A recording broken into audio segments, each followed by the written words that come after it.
Bonjour à tous, je suis absolument ravi de vous retrouver pour ce talk de la Product Week Winter Edition. Alors comme vous savez, on avait déjà fait une Summer Edition, mais cette fois encore, on vous retrouve dans un décor de bon goût, comme vous pouvez le voir, avec cette magnifique cheminée, ces petits sapins qui nous entourent. Je m'appelle Hugo Gessman, je suis le fondateur de Tiga qui co-organise cet événement aux côtés de la BPI.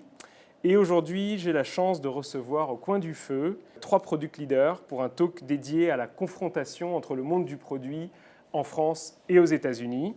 Alors c'est le talk idéal parce que ça va nous permettre de caler des petits anglicismes de partout sans nous sentir coupables. Et aujourd'hui, avec moi, je reçois donc Amandine, qui est Product Director chez ManoMano, Louis, qui est Head of Product chez Algolia, et on a en distanciel depuis les contrées lointaines du nord de la France, à Lille, on a Sébastien, qui est VP Product chez Decathlon. Comment vous allez tous les trois? Très bien. Pour commencer cette session? Ça va très bien. Très bien. Cosy. Cosy. Le feu, ça Ouais, chauffe ouais, un petit peu? Oui, très bien. Bon, parfait. Content d'être là. Sébastien, tout va bien à distance? Parfait. Déçu de ne pas partager cette cosiness, mais très bien aussi. C'est à charge de revanche. Voilà, tu viendras nous voir la prochaine fois. Bon, alors évidemment, si vous êtes là aujourd'hui et qu'on fait ce talk ensemble, c'est parce que, alors vous êtes tous les 3 français, mais vous avez un rapport avec les États-Unis. Sinon, vous ne seriez pas là. Vous y avez tous fait une grande partie de votre carrière, ou en tout cas à l'étranger pour Sébastien. Et vous avez tous les trois, décidé de rentrer en France. Alors, ce qu'on va faire avant de démarrer, c'est que je vais juste rapidement présenter vos parcours pour que les gens qui nous regardent sachent qui vous êtes. Et puis après, bien sûr, on rentre dans le vif du sujet. Donc, Amandine, bien sûr, à toi l'honneur.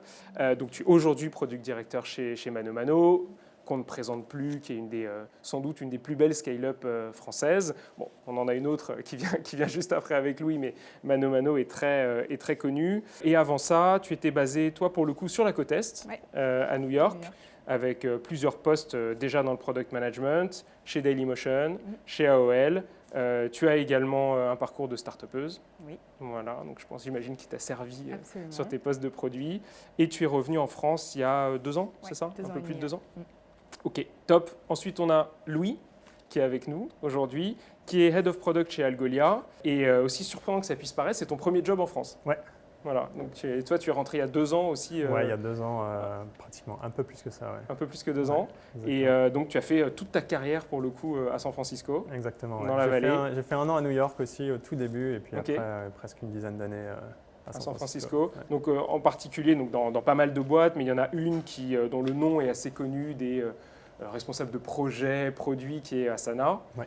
Donc, un soft qu'on connaît bien dans cet écosystème-là, donc chez qui tu as passé quelques années, je crois. Et donc, on le disait, tu es rentré en France il y a 2 ans pour prendre la tête du produit chez Algolia. Et enfin, avec nous, à distance, on a Sébastien, qui est lui rentré tout récemment, parce que je crois que ça fait 6 mois que tu es rentré, et qui travaille alors pour une des plus belles boîtes françaises, alors qu'on ne met pas dans la catégorie scale-up ou start-up, hein, mais qui est Decathlon, qui je pense est quand même une des boîtes qui aujourd'hui auprès des Français a une des plus belles images.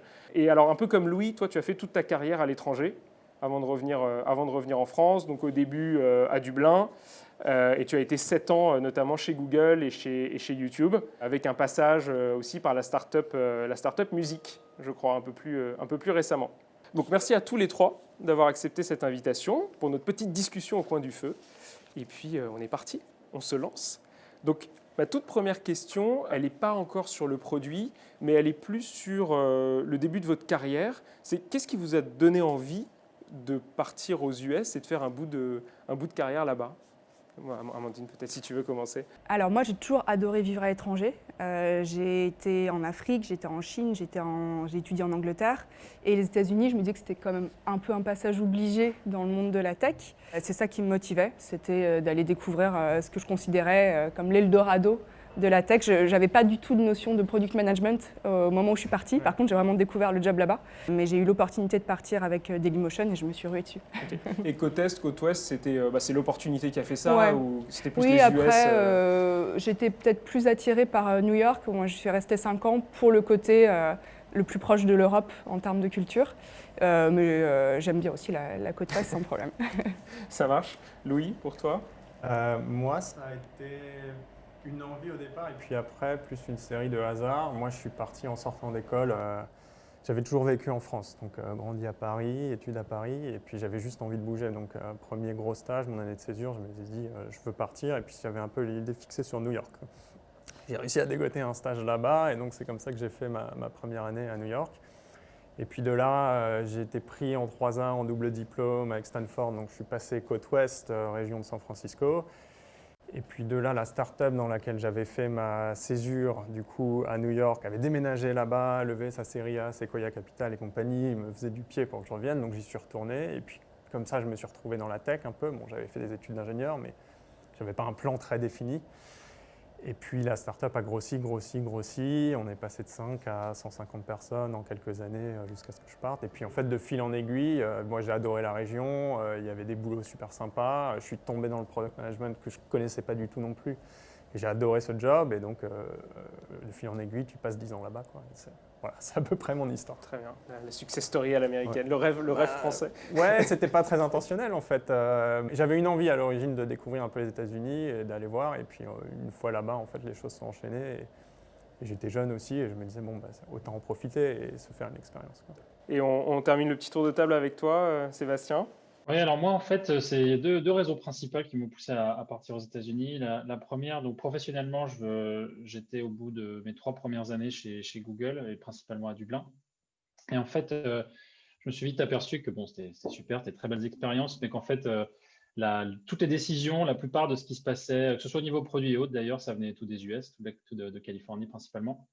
Donc j'avais cette espèce d'envie d'aller rejoindre, comme on dit, how the sausage is made, aller voir comment ça se passe, d'aller lever le rideau et de voir un peu comment tout le process de création produit se passait.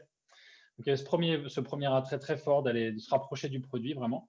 Et puis le deuxième, c'est très personnel, c'est plus que les États-Unis, c'est vraiment la Californie, moi, qui m'a séduit en images avant d'y aller.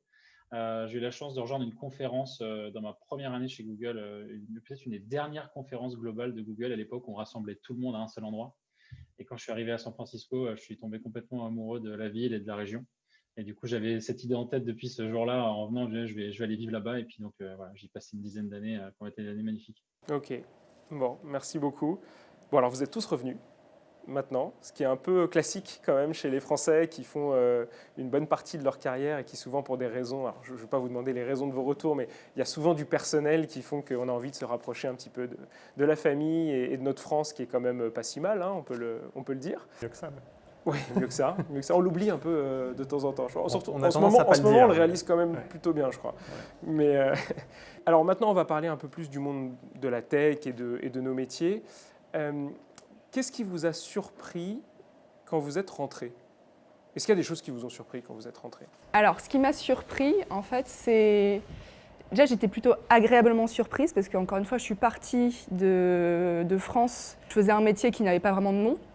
Et je suis revenue et ce métier était quand même développé. La scène tech s'est incroyablement développée en France depuis les 5-7 dernières années.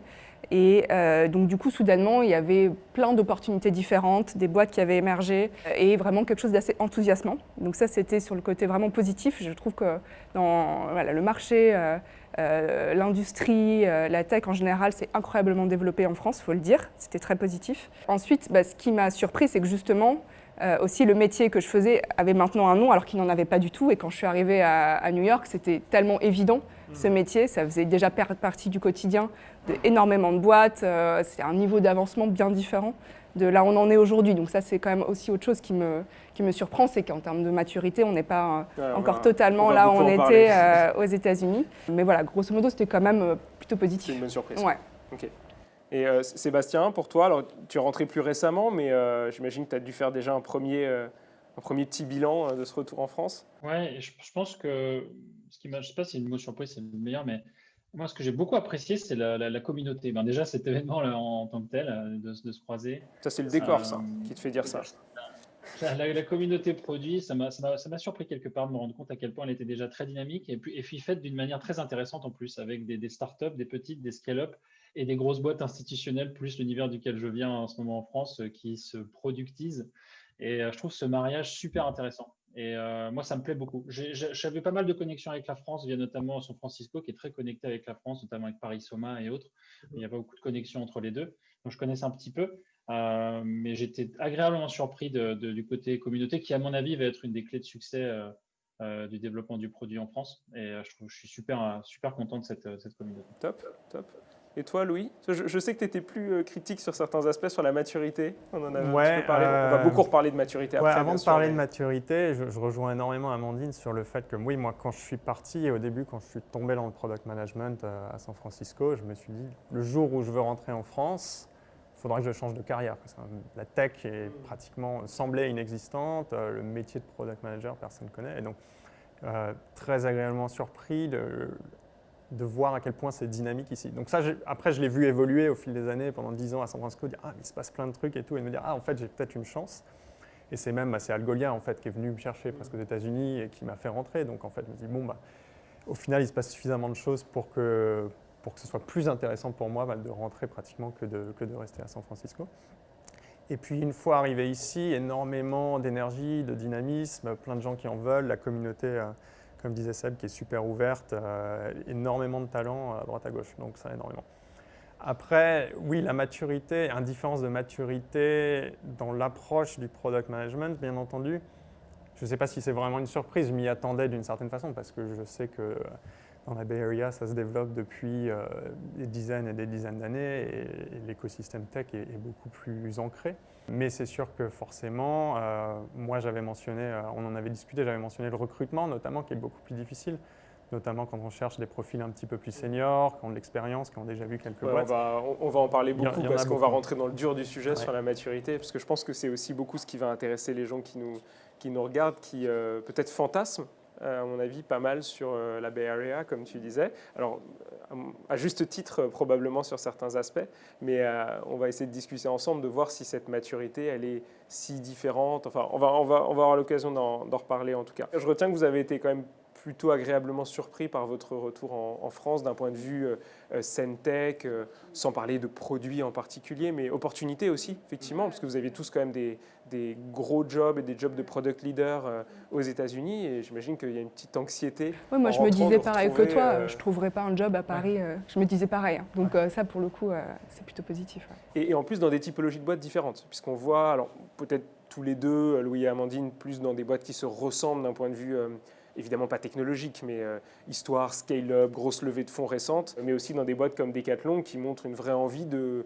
se productiser ou en tout cas peut-être de faire avancer la manière dont elles font du numérique. Donc c'est intéressant de voir que ces jobs existent dans plusieurs boîtes. Alors justement, on va rentrer là dans le dur. J'aimerais qu'on parle de culture, parce que j'ai le sentiment, je disais qu'on fantasme beaucoup, nous Français, qui ne l'avons pas vécu, et je m'inclus là-dedans, on fantasme beaucoup sur cette culture américaine. Enfin, il n'y a pas une réunion ou un événement où on sort, où il n'y a pas quelqu'un qui dit « Ouais, si on était aux US, ça ne se passerait pas comme ça. Eux, au moins, ils savent faire ça. Eux, ils savent prendre des décisions. Eux, ils ne passent pas leur vie en réunion. Ils sont hyper efficaces. » Le petit Français qui s'autoflagelle l'entend en permanence. Donc, vous l'avez vécu de l'intérieur.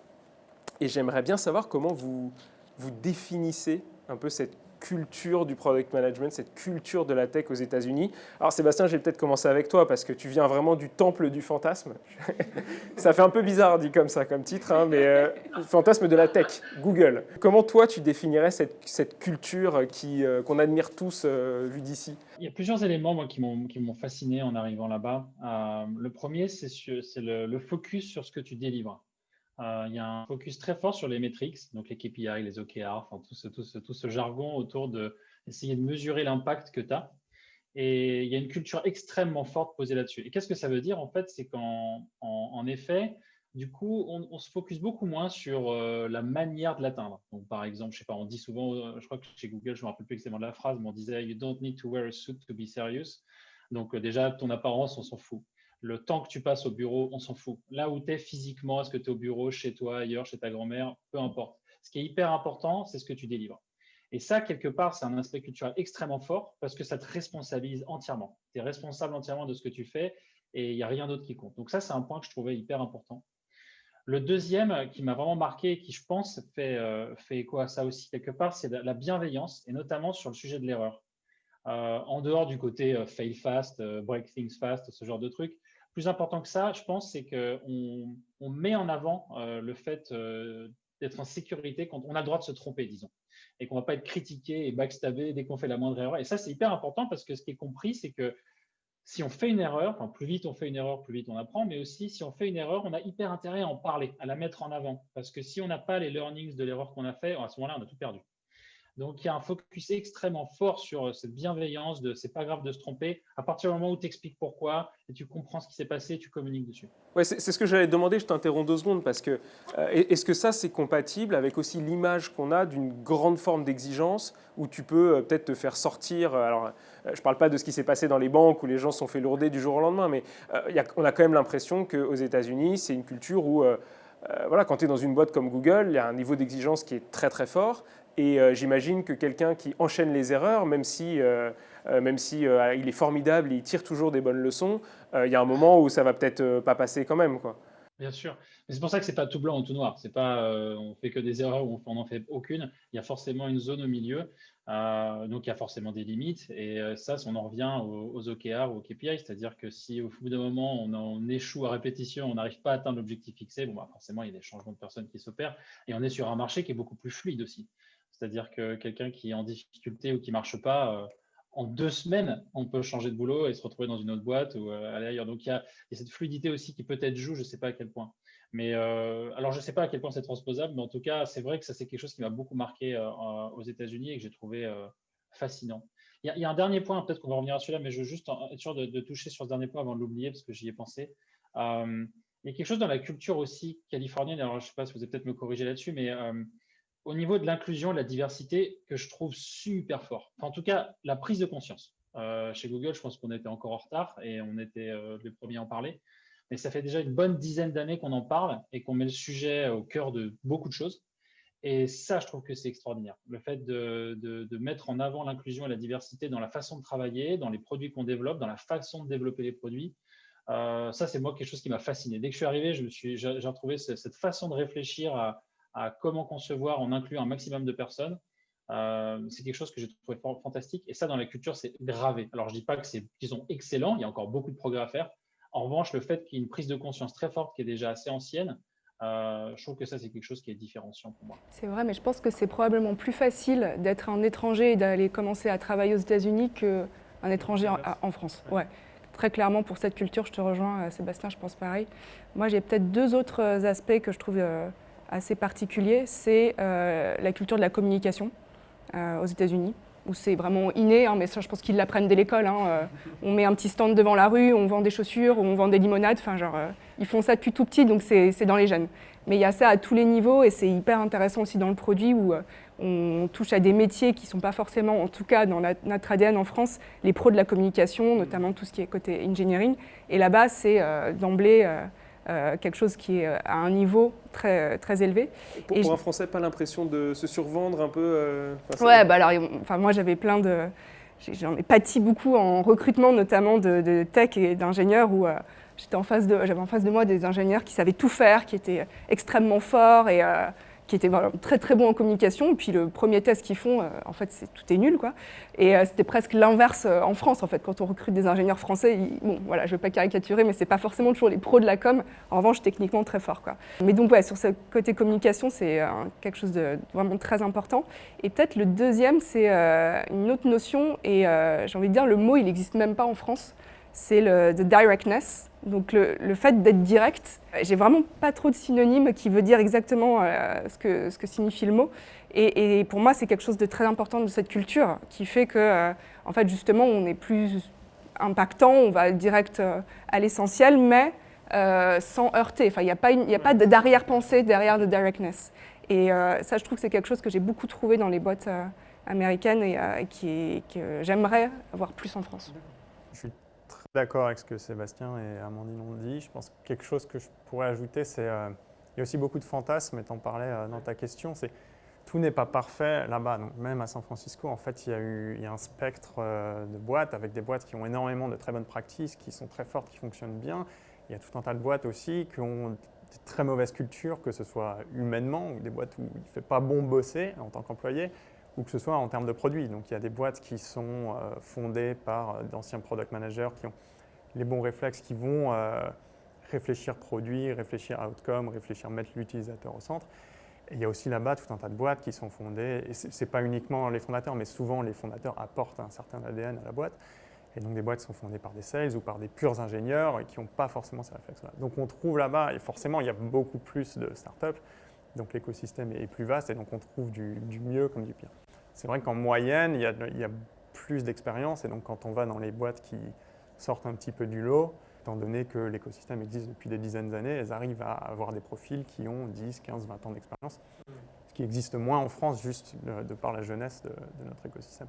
Tu me parlais aussi, Amandine, de la partie créative, qui est peut-être moins valorisée en France, ce qui rejoint peut-être le point de Sébastien sur aussi la diversité des manières de penser. Je ne sais pas s'il y a un lien entre les deux, mais... Probablement. Ensuite, c'est quelque chose qui se retrouve à plusieurs domaines et que j'observe aussi, par exemple, en France, la littérature autour du product management. Les sujets dont on discute sont beaucoup tournés autour de process, de type de management, de questions un peu d'organisation technique, pas beaucoup autour du fond des sujets et des innovations qu'on a pu lancer, des nouveaux produits qu'on a pu lancer. Et je pense qu'aux États-Unis, je voyais plus ça, et donc ce côté créatif qui est très mis en avant. Je pense que c'est aussi une question de mindset, c'est-à-dire nous on est très rationnel, très cartésien. Eux ils ont beaucoup de bon sens et de sens commercial. Donc évidemment la symbiose des deux c'est un monde parfait, mais ça veut dire qu'aussi on retrouve peut-être plus la place de ça, de ce côté créatif dans la place publique, dans la discussion. Et est-ce qu'à l'inverse, il y a des downsides? Parce que là, on a beaucoup parlé de ce que vous avez admiré dans la culture US. Dans cet écosystème, encore une fois, on ne peut pas généraliser tout un pays comme ça en 10 minutes, mais est-ce que peut-être il y a des choses où vous vous dites, en France, on a une forme de culture, en France ou ailleurs d'ailleurs, on ne va pas être trop auto-centré, mais des choses qui vous ont moins plu dans cette culture américaine? L'équilibre pro-perso est beaucoup plus difficile, je trouve, aux États-Unis. C'est, en tout cas à New York, c'était peut-être pareil à San Francisco, mais c'est la quête permanente de l'optimisation de sa vie, de sa carrière, de combien on gagne. Et ça crée aussi une culture que je ne trouve pas hyper positive sur le long terme. C'est un souci permanent dans la tête des Américains qui font qu'ils ne sont pas forcément légers et spirituels au quotidien, quoi. Et je trouve qu'en France, on a peut-être ce poids en moins en tête qui est peut-être plus agréable à vivre aussi. Ouais, je rejoins beaucoup Amandine là-dessus. Ça va presque au-delà de la tech, mais quand on est à San Francisco, de toute façon, il n'y a que de la tech. Et tout le monde est très career-oriented et you live to work, d'une certaine façon, si tu veux. Et donc, tout ton succès, ton fulfillment dans la vie, il est défini par ce que tu fais d'un point de vue professionnel. Et donc, à San Francisco, tu te retrouves dans un écosystème où tout le monde est dans la tech et tout le monde se définit un peu comme ça. Et donc, tu finis par te définir comme ça. Et ça manque aussi de diversité. Alors, il y a énormément de diversité, de culture, de gens de tout un tas d'horizons. Par contre, il y a très peu de culture, il y a très peu de gens qui bossent dans d'autres univers. Et New York a peut-être un petit peu plus de ça, quoique tu me diras, mais moi à San Francisco, la finance qui est beaucoup plus forte aussi. Voilà, à San Francisco, je ne connaissais pas un banquier, je ne connaissais pas un docteur, je ne connaissais pas un avocat, je connaissais que des gens qui étaient ingé, product manager ou sales dans la tech, tout ça. Et c'est pas comme si connaître des banquiers et des docteurs, c'était énormément de diversité non plus, si tu veux, tu vois. Mais c'est vrai qu'on tourne en permanence dans cet écosystème et c'est un truc que je réalisais pas beaucoup au début de mon expérience là-bas, mais c'est vrai qu'au bout de 10 ans, il y a aussi une envie d'en sortir un petit peu, d'avoir d'autres horizons. Et je trouve qu'en France, on a beaucoup plus cet équilibre. Sans parler bien sûr du fait qu'on a plus d'équilibre entre le pro et le perso. Ouais, ce qui est marrant parce qu'on entend en permanence tous ces concepts de work-life balance, alors que moi j'ai très bien connu en Australie pour le coup, parce qu'eux ils savent l'incarner, le work-life balance, beaucoup plus que les Américains, mais c'est quand même des concepts très US. Donc quand on suit Arianna Huffington aujourd'hui, qui se lance dans son aventure Thrive, tout tourne autour de ça, quoi, du work-life balance. Et pourtant c'est pas. Parce qu'elle a failli mourir dans son job d'avant. Voilà, c'est ça, c'est en réaction. En fait, c'est un pays d'excès, quoi, comme d'habitude. C'est-à-dire qu'ils ont été tellement loin dans un sens que maintenant, il nous renvoie un truc de il faut absolument dormir, la productivité vient du sommeil. Mon fil LinkedIn est couvert de ça, quoi. Ouais, je mettrais l'excès peut-être quelque part ailleurs. Je trouve que moi, les expériences que j'ai eues, je trouve qu'ils ont tendance à être énormément au travail. Donc, on prend 2-3 semaines de vacances par an, on ne fait pas beaucoup de pauses. Mais au jour le jour, peut-être un peu moins intense. Alors qu'en France, il y a aussi une grosse culture de work hard, play hard. Et donc, quand on est au boulot, on bosse dur. Je pense que les horaires ont tendance à être plus long en France, on va sortir plus tard du boulot, il n'y a personne qui part du boulot à 19 ou 20 heures. Ça dépend des boîtes, encore une fois, à San Francisco, mais voilà, chez Asana, à 18 heures, plus personne, les ingés, ils arrivent à 10 heures le matin, et par contre, bon, c'était efficace, ça bossait, mais c'était plus réparti sur le temps. Alors qu'en France, voilà, on va tendance à avoir bossé dur, il y a des gens qui vont faire la fête jusqu'à 4 h du mat et retourner au boulot. Personne ne fait ça à San Francisco, quoi. Ouais, non, mais c'est intéressant parce que c'est plus sur un aspect, finalement, tout tourne autour de ton boulot, mais c'est pas forcément une question de volume horaire, quoi. C'est pas je passe beaucoup de temps au boulot, par contre tu te définis quasi uniquement par ta situation professionnelle. Ce qui n'est effectivement pas notre cas en Europe où on se définit, tu n'es pas obligé d'attaquer ta présentation par ton job, quoi. Ouais, Bon, même si on le fait quand même pas mal. J'ai pas mal d'anecdotes là-dessus, c'est un peu un culture choc aussi pour moi. Après avoir passé 10 ans à San Francisco, moi quand je vais dans une soirée ou un dîner où je rencontre quelqu'un, au bout de 30 secondes je parle du boulot. Et toi tu fais quoi? Qu'est-ce que tu fais? Et même avec mes copains proches, mes copains d'école que j'ai depuis 10-15 ans, je vais sur ce sujet, ils me répondent en 30 secondes, ouais, le boulot, et puis ils enchaînent sur autre chose. Et moi, je suis perdu. Je commence à m'y faire maintenant, ça fait 2 ans, si tu veux, mais j'ai un peu un truc, non mais attends, on commençait là, si tu veux. Il faut retrouver des sujets de conversation. Et oui, c'est vrai qu'à San Francisco, c'est aussi facile, parce que tu dis, je suis product manager dans telle boîte, tout le monde sait ce que c'est qu'un PM, tu peux passer directement à la suite. Mais c'est aussi super rafraîchissant, enfin refreshing comme ils disent, et c'est aussi ce que je suis venu chercher en France d'une certaine façon. Pour abonder dans ce sens-là aussi, c'est vrai qu'il y a un côté, alors je sais qu'on utilise souvent le mot pragmatique pour définir les Américains, et donc dans ce cadre-là, c'est vrai aussi. Moi, je me rappelle une anecdote qui m'avait marqué en arrivant chez Google, c'était que j'avais une voisine de bureau, et au bout d'1 an et demi, je me suis rendu compte qu'elle était mariée. Elle ne m'avait jamais expliqué, elle ne m'avait jamais parlé du fait qu'elle était mariée, on n'avait jamais parlé de vie personnelle en fait. Oui, le small talk existe moins, quoi. En fait, ouais, il y a une séparation très forte. Moi, je trouve qu'il y a une séparation très forte entre le perso et le pro, enfin, en tout cas dans mon expérience, où on vit sa vie d'entreprise et le personnel, c'est presque quelque chose dont on parle moins. Et quelque part, moi, je l'ai trouvé, c'est un peu enlevé de passion et d'humanité quelque part. C'est vraiment très pragmatique. On parle de career hopper dans les lunchs qu'on avait, les très petites pauses lunch qu'on avait aux US. C'était sans arrêt des conversations sur la carrière, sur le boulot, sur comment progresser, sur être meilleur dans tout un tas de domaines. Alors que là, le retour en France, moi, en tout cas, me fait un bien monstrueux sur. Je suis vraiment entouré. C'est peut-être aussi le biais de Decathlon qui est fait d'une entreprise de gens passionnés, mais je suis entouré de gens qui sont à fond dans ce qu'ils font, quoi. Ils sont vraiment intrinsèquement passionnés par ce qu'ils font, par leur entreprise, par leur métier, et qui n'ont pas forcément besoin d'en parler en permanence, et qui ne se voient pas forcément dans la performance non plus, quoi. Qui se voient vraiment dans ce qu'ils accomplissent, etc. Et ça, je trouve ça génial. Il y a le côté passionné, profondément humain, qui m'avait un peu manqué. Peut-être qu'à New York, c'était un peu différent, le côté pro-perso, parce que, enfin, je sais pas, vous aviez peut-être ça aussi en Californie, mais il y a quand même des dog days, là où tout le monde apporte son chien, qui est l'élément le plus intime de beaucoup de gens au bureau, et donc de fait, ça crée du lien, mais je sais pas, moi, j'avais pas trop l'impression de cette séparation vie perso, vie pro à New York, en tout cas. Ouais, pour moi, ça dépendait pas mal des boîtes, de la culture, et aussi de la taille de la boîte. Effectivement, au début, quand j'étais dans une petite start-up, tout le monde se connaît, et on se mélangeait, et on allait tous dîner chez le fondateur et compagnie, donc c'était aussi, ça dépendait pas mal des boîtes. Ok, très bien. Bon, on voit qu'il y a quand même quelques petites différences entre... entre les US et la France là-dessus. On reste encore un petit peu sur le sujet de la culture. Je ne sais pas si vous avez vu ça, mais la semaine dernière, il y a Axel Soria qui anime un podcast, un très bon podcast qui s'appelle Product Squad, qui a fait une interview de Marty Kagan. Alors Marty Kagan, c'est un peu le ponte du product management, quoi. Voilà, c'est le dieu vivant du product management. Donc je ne sais pas quelle est la perception aux US, mais en tout cas, vu de France... pareil. Bon, très bien. Donc, chez Asana, on disait son bouquin Inspired, c'est la Bible. Ok, c'est la Bible. Donc là, il a fait la Bible V2, qui s'appelle Empower. Le Nouveau Testament. Exactement, le Nouveau Testament. Et il prévoit déjà la suite. C'est là où on voit qu'il est américain, il est très fort. Il a à peine sorti celui-là qu'il annonce déjà les 2 autres prochains bouquins. On dirait les films, on se croirait à Hollywood, quoi. Donc là, il a sorti Empowered. À l'occasion de la sortie du bouquin, Axel l'a interviewé. C'était vraiment, vraiment super. Je vous recommande la vidéo.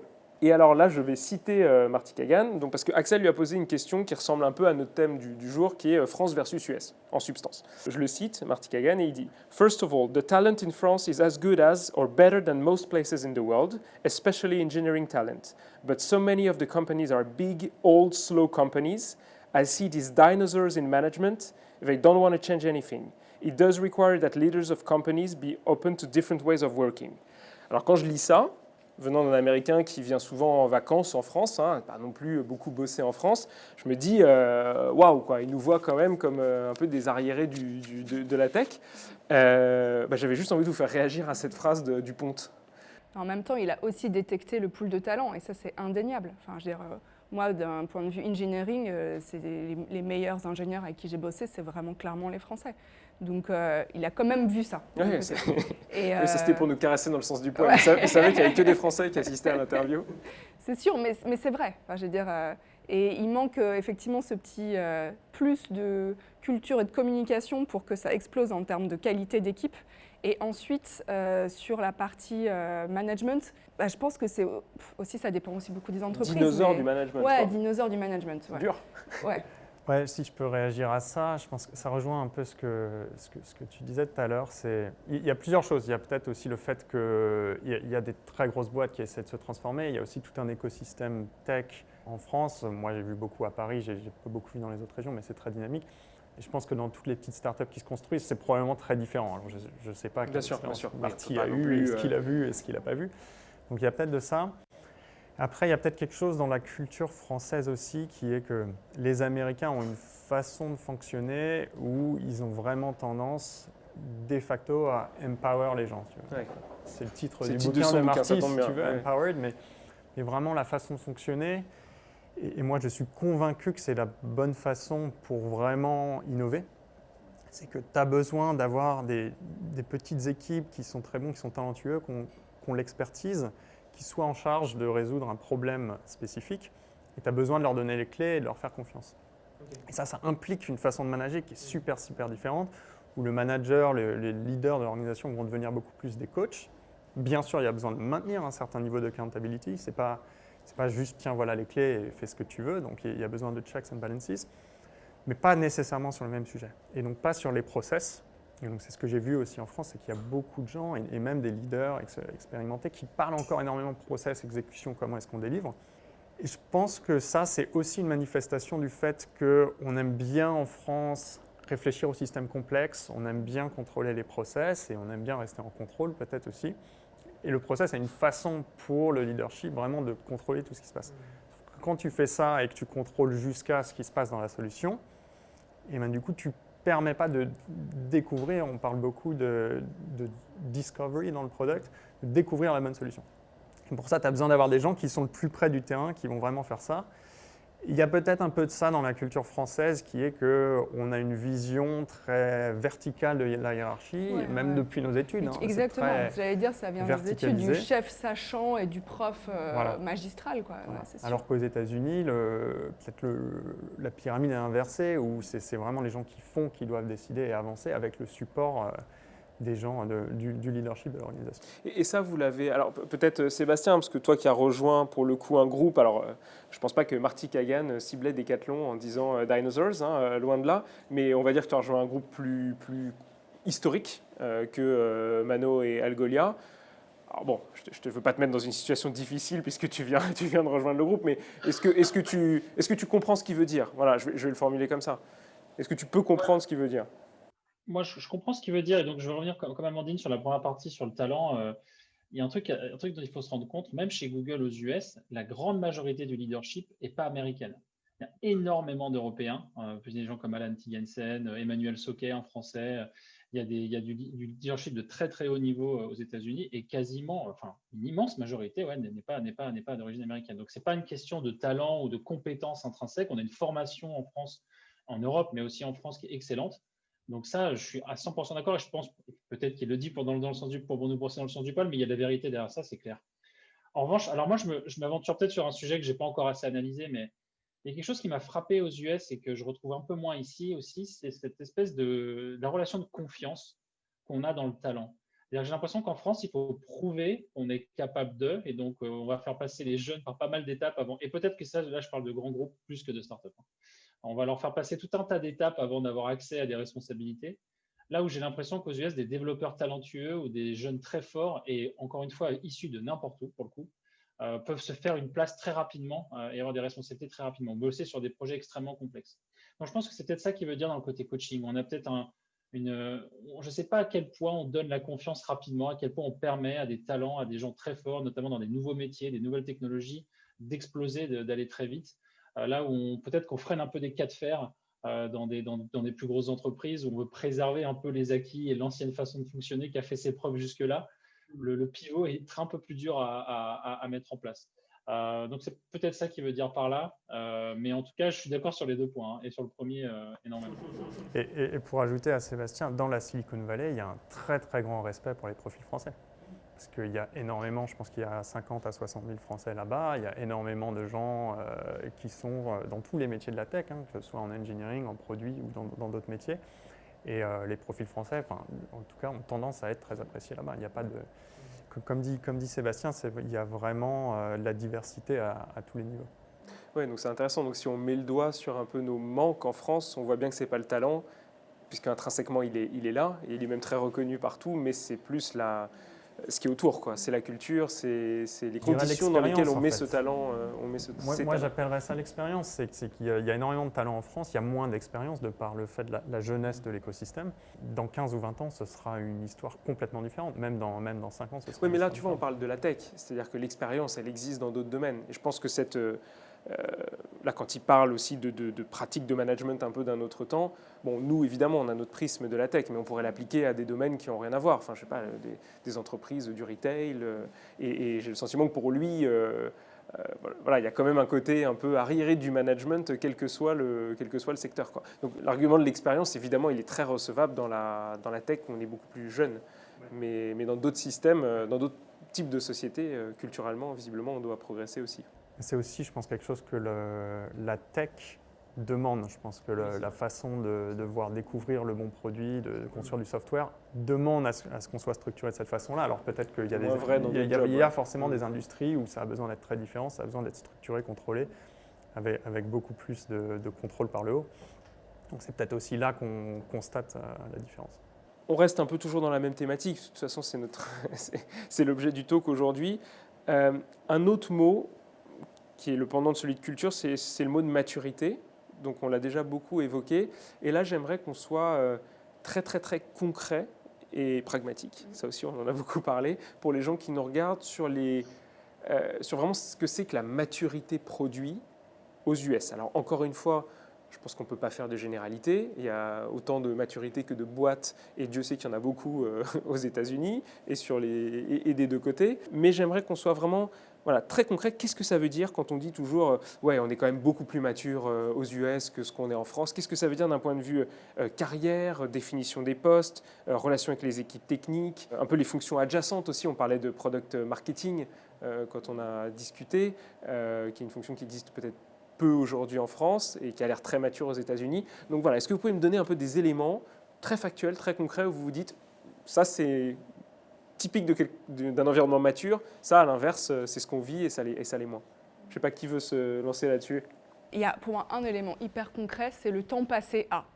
Le temps passé à faire de la pédagogie, à évangéliser, à qu'est-ce que c'est ce métier dans nos quotidiens, moi je ne l'avais pas aux États-Unis parce que c'était clair. Donc je passais mon temps à faire autre chose. Donc ce qui était aussi très efficace parce que je me concentrais sur d'autres problèmes plus productifs pour l'entreprise. Là, je passe beaucoup de temps à réexpliquer qu'est-ce que c'est ce métier, pourquoi. Il y a beaucoup d'analogies que je vois faites pour essayer de faire comprendre ce que c'est. On associe ce métier en fait à d'autres métiers. C'est l'ingénieur, de A, c'est le CEO, de A, c'est le builder. En fait, juste on passe son temps à faire ça pour expliquer un concept et un métier qui est très compris aux États-Unis. Donc voilà, ça c'est pragmatique, mais pour moi, le temps passé à faire de la pédagogie, c'est quelque chose que j'observe en France. Un des symboles de maturité, tu as évoqué, c'est sur ces fameuses fonctions adjacentes. Pour moi, c'est vraiment ce qui montre l'état de maturité. Aujourd'hui, le product manager, vous le savez tous, situé entre la tech et mettons le business, si on devait schématiser. Et aujourd'hui, le PM, ce que je vois en tout cas aujourd'hui, un PM français, quand il n'est pas assez équipé des deux côtés, se retrouve à avoir une fonction qui se dilue un peu des deux côtés, qui passe peut-être un peu plus de temps à faire de la tech alors qu'il ne devrait pas spécialement en faire, ou la laisser plus de responsabilité à ses équipes de développeurs. Et puis du coup à penser encore un peu de temps en temps à la go-to-market, alors que normalement on devrait avoir des équipes pour le faire. À l'inverse, et donc que ce soit les startups dans lesquelles j'ai travaillé ou chez Google, il y avait des fonctions extrêmement matures de chaque côté, donc qui permettaient au PM de vraiment se focaliser sur son rôle, avec des équipes de développement, des tech leads très bons à qui on pose un problème et c'est à eux de trouver une solution, et des équipes de product marketing qui prennent en charge et quelque part qui challenge aussi le PM sur son rôle. Moi, je voyais très souvent cette relation très bonne entre un PMM, un product marketer et un PM, qui se faisait beaucoup de challenger sur pourquoi ce produit, pourquoi cette feature, pourquoi on fait ça, sur quel type de marché, comment on va y aller, etc. Et quelque part, c'est ça qui, après 20 ans, a donné une maturité énorme à la fonction à travers des centaines, des milliers de cas de figure qu'on trouve, mais qu'on n'a pas encore trouvé en volume en France. Donc, ouais, ça, c'est quelque chose que je trouve de très important. Et je pense que par l'augmentation de ces fonctions, sur le product design, de meilleurs tech lead et du product marketing de qualité, la fonction PM va grandir grâce à ça aussi. Moi, pour reprendre le temps passé, je pense qu'il y a le temps passé à optimiser le process. En fait, on y revient un petit peu, qui est de discuter de comment on bosse et de mettre les choses en place. Donc, ça va être, OK, on travaille sur un squad ou une team ou une équipe et on va faire des sprints. Est-ce qu'on fait des sprints? Est-ce qu'on fait des stand-up? Et est-ce qu'on fait des rétrospectives? Et est-ce qu'on fait du story pointing et on mesure la velocity? C'est pourtant un truc très américain, on est d'accord. Ça, c'est Scrum Guide, oui, basique de l'agilité. Disons que c'est originaire des États-Unis. Il y a toute la méthode agile qui est sortie il y a je ne sais plus combien de temps maintenant, il y a 20-25 ans avec les principes de base. Et il y a beaucoup une volonté peut-être en France, peut-être même aussi parfois de vouloir trop copier, de dire bon, il faut qu'on soit agile, il faut qu'on fasse les choses là, en oubliant les principes. Donc c'est ça la méthode et c'est ça qu'il faut faire. Et donc en arrivant dans une boîte en tant que PM, j'imagine qu'en France, on va être beaucoup plus amené à devoir clarifier. Okay, voilà l'équipe, comment on bosse ensemble, qu'est-ce qu'on fait, quel est mon rôle, quel est ton rôle, à avoir des discussions autour de ça. Alors qu'en arrivant dans une boîte où les bonnes pratiques où l'expérience est déjà en place, et ce qui aura plus tendance à être le cas aux États-Unis. Ça va être un non-sujet. Voilà comment on bosse, on fait des sprints, 1 semaine, 2 semaines, on fait les rétros comme ça. OK, je m'adapte, je fit in et je peux faire mon boulot de PM. Et donc ça rejoint exactement ce que dit Sébastien, qui est que, en fait, souvent, je pense qu'en France, le product manager est aussi vu un peu comme la personne qui va transformer les façons de bosser ou qui va apporter l'innovation ou qui va nous montrer comment bosser. Même dans des petites boîtes où je pense parfois peuvent être lancés par des fondateurs qui n'ont pas une expérience produit, mais qui veulent absolument mettre ça en place, qui ne sont pas forcément des micromanagers et qui bossent à l'ancienne, mais qui du coup ont embauché un PM qui va avoir besoin de faire ces choses-là. Et là où il n'y a pas nécessairement aussi l'expérience de bosser de cette façon-là du côté engineering par exemple, eh ben, ça va être toute une discussion où le product manager va devoir aussi advocate.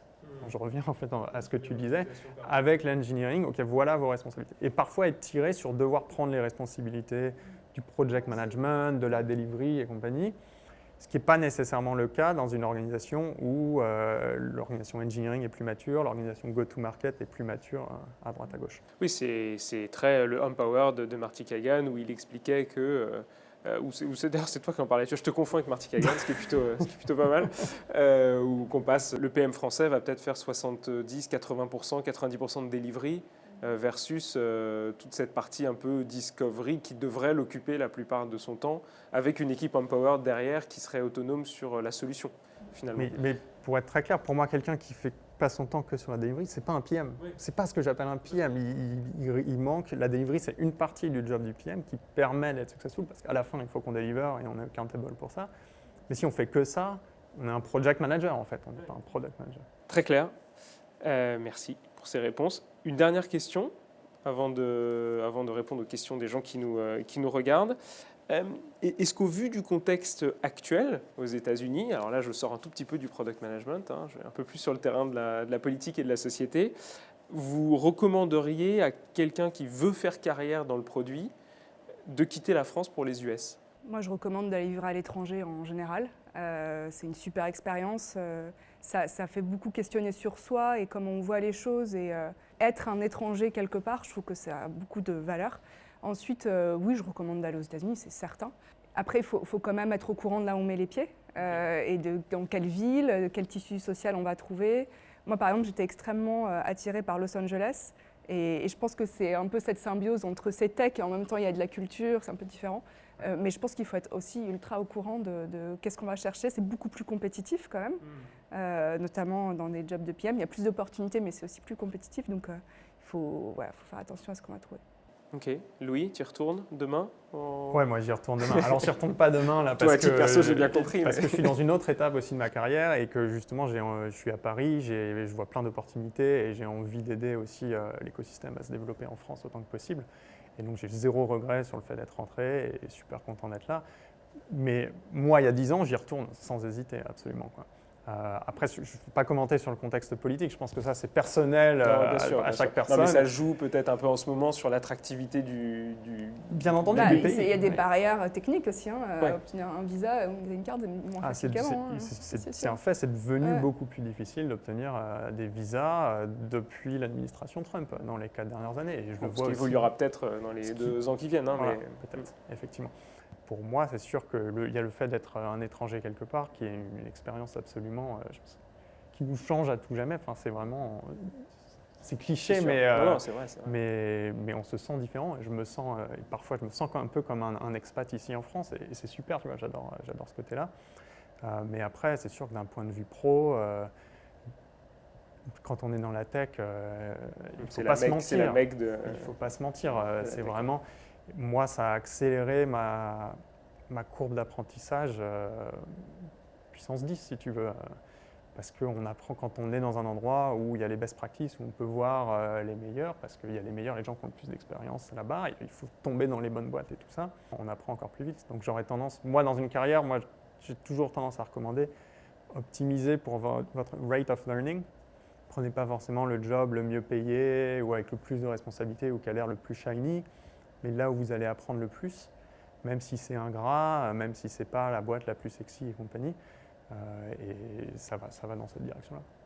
Sébastien, tu as le mot de la fin sur cette question. Toi qui viens de revenir, est-ce que tu refais tes valises, tu repars? Je suis encore en période d'essai, donc je vais... non, moi j'ai adoré ces 10 années. C'est Decathlon qui m'a fait revenir. Je n'avais pas spécialement prévu de quitter les États-Unis. Au contraire, j'étais très très bien là-bas. Je suis vraiment venu pour l'opportunité et pour l'occasion de travailler pour cette super boîte. Après, donc le recommander, un petit peu comme Amandine, le recommander d'aller voyager, d'aller travailler à l'étranger, clairement. Je pense que ça ouvre énormément et ça se fait de nous des meilleurs product managers que de s'ouvrir un peu les perspectives et de penser global plutôt que sur un marché.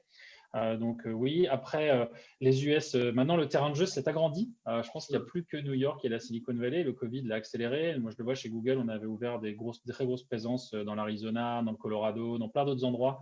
Et donc, je pense que ça, c'est hyper intéressant. Et même pour aller pousser le bouchon un petit peu plus loin, je pense qu'on peut aussi bénéficier d'expériences américaines d'autres manières. Alors, aller bosser là-bas, c'est sûr que c'est génial, mais il y a des façons via de créer des ponts entre les startups françaises et les US et encore plus. Je sais que ça se fait déjà. Mais je pense qu'il y a des façons de l'accélérer et de travailler encore plus proche de ce qui se fait là-bas. Un des exemples, ma femme, on est revenus tous les deux, elle était chez une autre très belle boîte française, Ubisoft. Elle travaillait donc à San Francisco chez eux et elle a gardé son rôle américain depuis la France. Alors, ça pose quelques petits challenges de zone, mais sachant que c'est une boîte globale, finalement, ce n'est pas si problématique que ça. Donc, je pense qu'il y a... Alors, les deux pistes de lecture, oui, aller aux US, je pense que c'est top. Je pense que le marché s'agrandit géographiquement aussi. Je pense que les méthodes de travail évoluant, il va y avoir tout un tas de manières d'en bénéficier, je pense. D'y aller, c'est très bien, mais il y a peut-être d'autres options pour des entreprises, pour des startups ou pour des PM qui font partie de startups françaises, de partir faire une incubation de quelques mois, par exemple, aux US ou de bosser sur des projets avec des startups américaines en collaboration. Je pense que ça, c'est aussi des façons de grandir très, très fortement tout en étant quelque part encore ancré sur le marché français. Super. Bon, merci beaucoup. C'était passionnant. J'espère que les gens qui nous ont regardés ont eu plein de réponses à leurs questions. Et bien justement, donc ce que je vous propose, c'est qu'on se retrouve en live pour répondre aux questions de nos spectateurs, voilà, qui j'espère seront nombreuses. Merci beaucoup à tous les trois. Merci Sébastien. Et à tout de suite.